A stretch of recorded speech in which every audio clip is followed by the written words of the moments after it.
नमस्कार।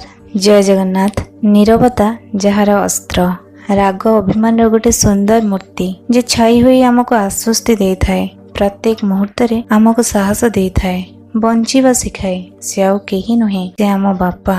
हाँ, से ही आमर बापा। आज मोर कवितार शीर्षक बापा। हस कांद लुह राग अभिमान सबु तो देखिच सहिच, तथापि एते सबु परे जीवन जीवार कला तुमको बेस भल भावे जना। सतरे तुमे मनीष ना पथर, केबे तो देखिनी तुम आखिर लुह कि थकी जाई गुम मारी बसी रहिबार।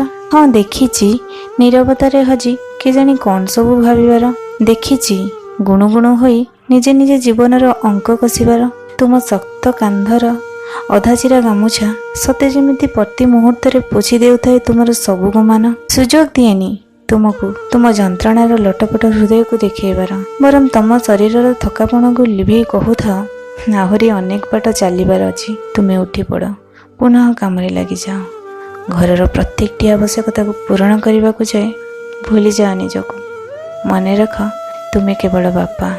हाँ, तुमे बापा, मो बापा, तुमे ही तो मो बापा।